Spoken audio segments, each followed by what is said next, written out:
Last time में हमने देखा था शी लावांग से फंड्स की पूरी रिस्पॉन्सिबिलिटी खुद ले लेती है। तो आइए वहीं से कंटिन्यू करते हैं। अगले ही दिन से शी अलग अलग कंपनीज में जाकर बात करना शुरू करती है, लेकिन अफसोस पहली ही कंपनी उसे साफ मना कर देती है। मगर शी यहाँ पर हार नहीं मानती। फिर शी दूसरी कंपनी जाती है और वहाँ के स्टाफ से कहती है, हेलो, हम अपने स्टूडियो के लिए इन्वेस्टमेंट की तलाश में हैं। लेकिन तभी शी को बीच में ही टोकते हुए वो स्टाफ कहती है, बॉस अभी किसी से भी नहीं मिल रहे हैं, प्लीज़ आप यहाँ से जाइए। अब शी तीसरी कंपनी में ट्राई करती है। वहाँ की स्टाफ शी को देखकर कहती है, मिस टांग प्लीज़ थोड़ी देर कॉन्फ्रेंस रूम में इंतज़ार कीजिए।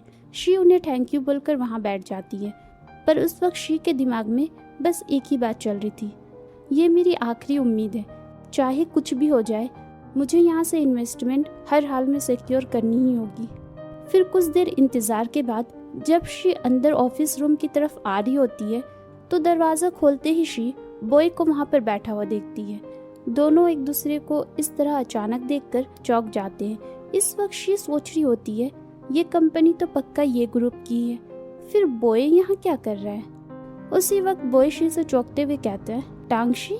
फिर शी बॉय को जवाब देते हुए कहती है, मैं यहाँ पर प्रेसिडेंट ये से मिलने आई हूँ। फिर बॉय कहता है, वो अभी भी एक मीटिंग में है। इस वक्त बॉय खुद में ही स्माइल करते हुए सोच रहा होता है, मैं कुछ दिनों के बाद खुद इससे मिलने का कोई बहाना ढूंढने वाला था। मैंने सोचा भी नहीं था कि ये खुद मुझे ढूंढते हुए यहाँ आ जाएगी। ये सोचने के बाद अब वो शी से पूछता है, तुम मेरे दोस्त को क्यों ढूंढ रही हो। शी अपना चेहरा फेर कर कहती है, इससे तुम्हारा कोई वास्ता नहीं है।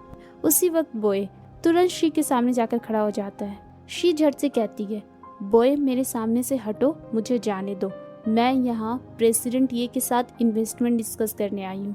शी की इस बर्ताव पर बॉय शी के करीब जाकर पूछता है, तुम हमेशा मुझे देखकर भागने की कोशिश क्यों करती हो। फिर शी कहती है, तुम्हें भी पता है हमारे बीच बात करने के लिए कुछ नहीं बचा हुआ है। अब बॉय कहता है, मेरे इस दोस्त को गेम इंडस्ट्री में कोई इंटरेस्ट नहीं है, क्यों ना तुम मुझसे बात करो, मैं भी इन्वेस्ट कर सकता हूँ कितना भी पैसा हो। शी चिढ़ते हुए गुस्से में कहती है, तुम। और तभी वहाँ पर बॉय का दोस्त यानी प्रेसिडेंट ये दूर से ही बोलते हुए आ रहा होता है, बॉय अगर तुम यहाँ गेम खेलने आए हो तो अपने ऑफिस वापस जाओ, ये मेरी कंपनी है। फिर बॉय चिढ़ते हुए कहता है, ये जिंगटांग अपनी हद में रहो। अब वो कहता है, ठीक है मैं रुक जाता हूँ। तभी शी उसके पास जाकर कहती है, प्रेसिडेंट ये मैं टांगशी हूँ, हमारे स्टूडियो के इन्वेस्टमेंट के बारे में। अभी शी अपनी बात पूरी भी नहीं कर पाती कि वो बीच में ही शी को टोकते हुए कहता है, इससे आगे बढ़ने की कोई ज़रूरत नहीं है। बहुत सारी बड़ी कंपनीज गेम इंडस्ट्री में आई है लेकिन उन्हें कुछ हासिल नहीं हुआ।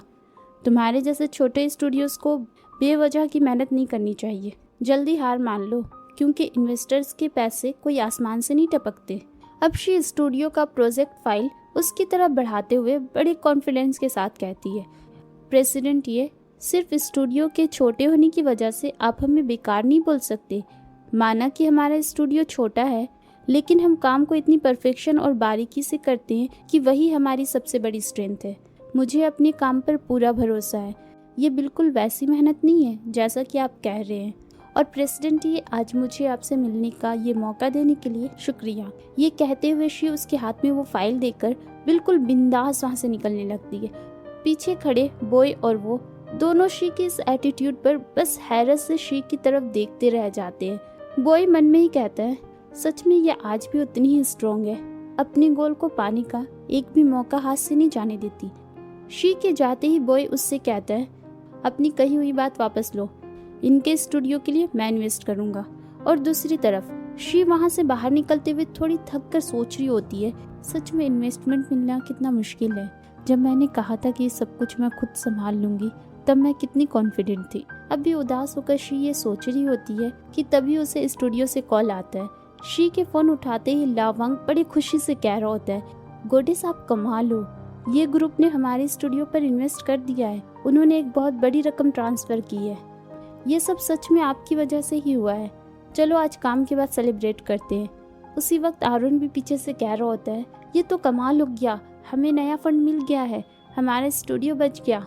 अब शी सोच में पड़ जाती है। कुछ देर पहले तो प्रेसिडेंट ये बहुत स्ट्रिक्ट दिख रहे थे, सोचा नहीं था कि वो इतनी जल्दी मान जाएंगी। क्या ये बॉय ने किया होगा? और शी की इस सोच पर यह दिन खत्म होता है। इसके बाद सीन शिफ्ट होता है उस दिन के नए इन्वेस्टमेंट के साथ। स्टूडियो ने आखिरकार फिर से ढंग से काम करना शुरू किया। सभी मेंबर्स ने बड़े डट कर काम किया और गेम के स्किल्स को आगे बढ़ाया। दिन यूं ही बीतते गए और उन्हें पता भी नहीं चला कि साल का आखिरी दिन आ गया। और इस वक्त हम देखते हैं शी और ईहान को, जो साथ में बैठे आपस में बातें कर रहे होते हैं। शी ईहान से कह रही होती है, ईहान आज रात के बाद तुम 1 साल और बड़े हो जाओगे। ईहान बड़े खुश होकर कहता है, हाँ, ईहान अब इतना बड़ा होने वाला है कि वो मम्मी को पूरी तरह प्रोटेक्ट कर सके। उसी वक्त बाहर पटाखों की आवाज़ सुनकर फिर शी और ईहान बालकनी पर आकर बाहर फायरवर्क्स के मज़े ले रहे होते हैं। उसी वक्त वो लोग देखते हैं उसी फायरवर्क्स की रोशनी से एक मैसेज बनता है, टांगशी हैप्पी न्यू ईयर। शी आसमान पर लिखे अपने नाम के साथ इस मैसेज को देखकर सोच रही होती है, ये वर्ड्स तो मेरा ही नाम है, लेकिन ये कौन कर सकता है। अभी शी इसी कंफ्यूजन में खड़ी थी कि उसी वक्त सोचू एक कूल सी एंट्री मारते हुए शी के पास लैंड करता है और लैंड करते ही कहता है, ओह हैप्पी न्यू ईयर टांगशी। शी सोचू की इस हरकत से बिल्कुल ही दंग रह जाती है। तभी वो शी से पूछता है, क्या तुम्हें फायरवर्क्स पसंद है? तुम्हें इस बात की उम्मीद नहीं थी ना, है ना? शी बस इतना ही कहती है, हाँ सोचू। और उसी वक्त हम देखते हैं बॉय को, वो नीचे से पूरे सीन को देख रहा होता है। सोचू की इस हरकत से उसके अंदर जलन और गुस्सा दोनों एक साथ उठ रहे थे। तो अब नेक्स्ट एपिसोड में देखते हैं आखिर बॉय आगे क्या करने वाला है। जिन्होंने अभी तक चैनल को सब्सक्राइब नहीं किया है वो भी चैनल को सब्सक्राइब कर लीजिए, ताकि फिर हम साथ में मिलकर अपनी इस एडवेंचर को कंप्लीट कर सकें। तो चलती हूँ, सायोनारा मिन्ना।